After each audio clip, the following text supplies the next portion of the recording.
Soyons honnêtes 2 minutes. On adore tous se bercer de cette douce illusion de développement personnel qui dit l'important, c'est ce que j'ai à l'intérieur. Le monde apprendra à m'aimer pour mon grand cœur et mes brillantes compétences. C'est magnifique sur le papier, sauf qu'en réalité, le cerveau humain est un paresseux cognitif absolu. Le monde ne vous traite pas en fonction de qui vous êtes, mais uniquement en fonction de la tranche d'informations visuelles que votre silhouette projette en moins d'une seconde. Si votre enveloppe envoie un signal flou, vous aurez beau être un génie incompris, vous resterez un inconnu. Cette semaine, j'ai repensé à une scène. Une de ces scènes ordinaires qui cachent pourtant un immense vertige psychologique. Une femme arrive à un rendez-vous important. Elle a passé des heures à peaufiner ses dossiers, ses arguments, ses compétences, mais pour sa tenue, eh ben, elle a pris ce qu'il y avait sur la pile. Le fameux pull oversize un peu fatigué, étriqué, choisi vite fait en mode pilote automatique. Elle entre. Son regard est un peu hésitant, sa posture légèrement refermée, les épaules en dedans pour ne pas prendre trop de place. En face d'elle, les échanges sont polis mais distants. On écoute ses arguments, mais on les contredit facilement. On chipote sur ses tarifs, on remet en question sa légitimité. Il manque ce truc invisible qui fait qu'on s'impose. On ne la voit qu'à moitié. 3 jours plus tard, la même femme, même rendez-vous, même lieu, même interlocuteur en face, mais cette fois, suite à un déclic, elle change d'enveloppe. Elle enfile une veste structurée, nette, monochrome. Ses lignes sont affirmées, son regard est stable, son plexus est ouvert. Et là, assistez au grand spectacle de l'ironie humaine.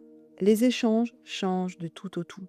On l'écoute sans l'interrompre, on hoche la tête à ses propositions. Le client qui négocie l'avant-veille valide son devis sans un ciment, avec une considération presque intimidante. Pourtant, soyons factuels, elle n'a rien fait de plus. Ses compétences n'ont pas doublé en 72 heures. Ses dossiers sont strictement les mêmes. Alors, qu'est-ce qui a changé? Bienvenue dans le podcast des Marmites Nomades. C'est avec plaisir que je réponds à cette question. La réponse magique que l'on entend partout, c'est une question d'énergie, elle vibrait plus haut. C'est très poétique, c'est très New Age, mais la psychologie sociale et les neurosciences ont des explications beaucoup plus terre-à-terre et presque effrayantes sur ce qui vient de se passer. Le premier mécanisme, c'est l'effet de halo, théorisé par Edward Thorndike. C'est un bug de notre système cognitif qui fait que notre cerveau prend une seule caractéristique visible, ici la structure d'une tenue, et s'en sert pour colorer à l'aveugle tout le reste de vos compétences invisibles. Si votre enveloppe textile transmet de la mollesse ou de la négligence, le cerveau de l'autre va paresseusement déduire que votre rigueur professionnelle est exactement de la même couleur. C'est injuste? Terriblement. C'est biologique? Oui. Notre cerveau déteste faire des efforts. Il adore coller des étiquettes pour économiser de l'énergie. Pour comprendre la puissance de ce biais, quittez 2 minutes le monde de la mode et regardez cette expérience culte en neuromarketing. Des chercheurs ont servi le même vin rouge de table, très ordinaire, à un panel d'experts, mais ils l'ont versé dans 2 bouteilles différentes. La première bouteille portait l'étiquette d'un grand cru prestigieux et cher. La seconde bouteille avait l'étiquette d'un vin de table bas de gamme. Les résultats des scanners cérébraux sont sans appel. Lorsqu'ils buvaient le vin de la bouteille prestigieuse, la zone du plaisir et de la récompense dans leur cerveau s'activait intensément. Ils trouvaient le vin complexe, noble, exceptionnel. Mais face à la bouteille bas de gamme, ils le trouvaient plat et acide. Le contenant a littéralement modifié leur expérience biologique du goût. Nous sommes exactement comme ces bouteilles de vin. Vous pouvez avoir le nectar le plus précieux à l'intérieur, une intelligence fine, une sensibilité rare, des années d'études. Si votre étiquette visuelle crie bas de gamme ou effacé, le monde goûtera votre présence avec indifférence. Et si vous pensez qu'il vous suffit de parler pour corriger le tir, vous faites fausse route. En psychologie cognitive, on étudie le scene slicing, notre capacité à juger une situation par tranche fine, en une fraction de seconde. La science nous éclaire. Les chercheurs Nalini Ambady et Robert Rosenthal ont mené une étude mémorable. Ils ont montré à des participants de courtes séquences vidéo de seulement 2 secondes, sans le son, de professeurs en train de donner un cours, uniquement leur posture, leur démarche, leur langage corporel. Les participants devaient évaluer leur efficacité et leur charisme. Les chercheurs ont ensuite comparé ces notes avec les évaluations des vrais étudiants qui avaient suivi les cours de ces mêmes profs pendant un semestre entier. Le verdict a choqué le monde universitaire.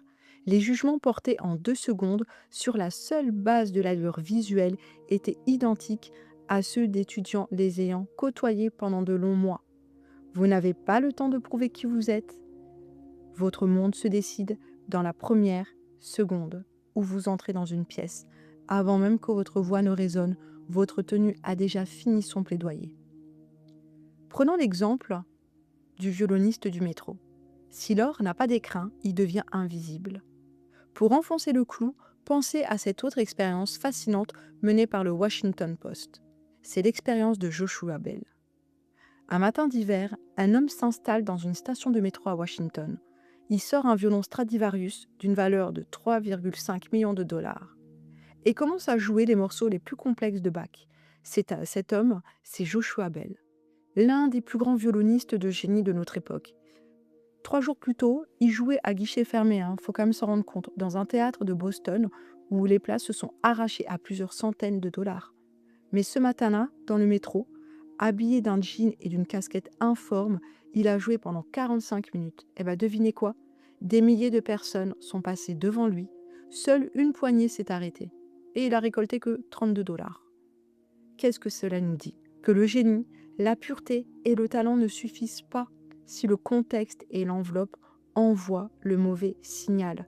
Le monde n'a pas le temps de deviner votre valeur si vous la camouflez dans la banalité. Mais l'effet le plus pervers de ce décalage ne vient pas des autres, il vient de vous. C'est le mécanisme de la prophétie autoréalisatrice. Quand vous choisissez un vêtement par stratégie de retrait, ce fameux pull trop grand pour vous cacher, vous envoyez un signal à votre propre corps.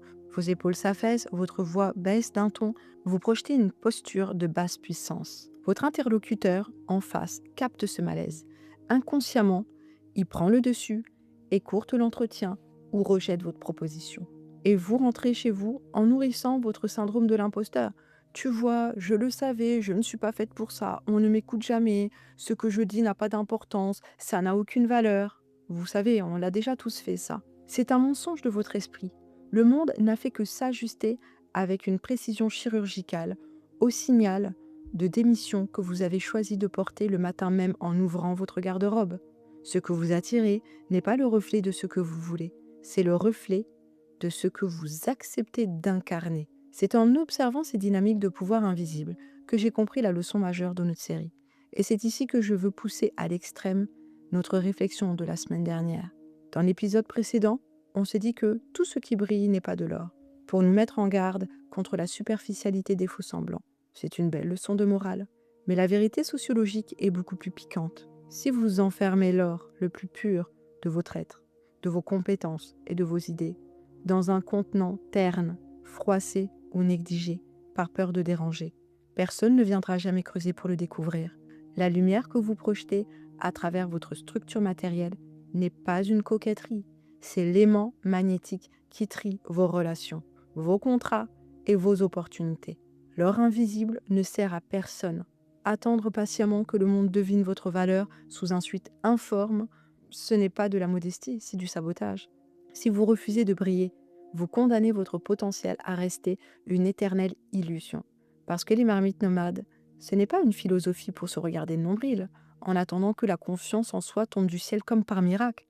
C'est la prise de conscience radicale que notre enveloppe physique dialogue en permanence avec notre réalité extérieure. Mais attention, il ne faut pas y voir une quelconque forme de manipulation superficielle. Il s'agit simplement de décoder des informations précieuses pour mettre le vêtement au service de ce que nous voulons profondément. Quand vous irez chez le banquier, par exemple, pour une demande de prêt, vous n'allez pas vous contenter d'un dossier financier impeccable et d'une façon de parler distinguée. Vous allez penser à votre vêtement. Il doit être à votre service pour valider visuellement votre sérieux.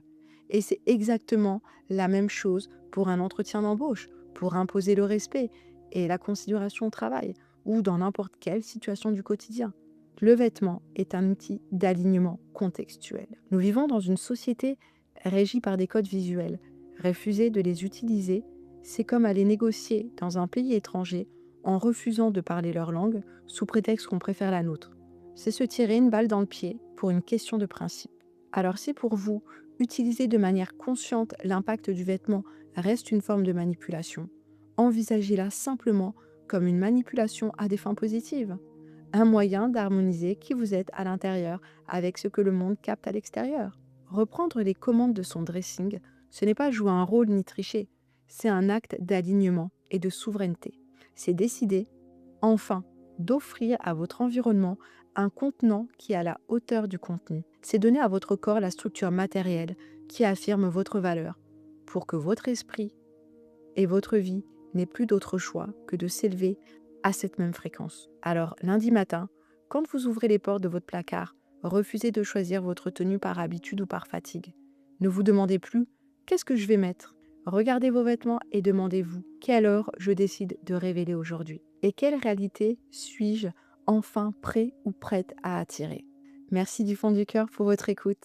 Je sais à quel point on vous demande en permanence partout sur YouTube de liker, de commenter ou de vous abonner. Je le sais très bien, mais c'est le jeu de la plateforme. Mais sachez que pour moi, ici, ce simple geste est bien plus qu'un chiffre. C'est la preuve concrète que ce voyage intérieur résonne avec vous. C'est ce qui m'encourage aussi à continuer. Et Dieu sait que j'ai énormément d'idées, de thématiques en attente qui, je l'espère, sauront vous plaire. N'hésitez pas à m'écrire dans l'espace commentaire juste en dessous. Je vous répondrai avec un immense plaisir. N'oubliez pas, ici nous faisons de la résistance dans l'ombre. Merci pour votre écoute. C'est Eliane et à très vite dans les marmites nomades.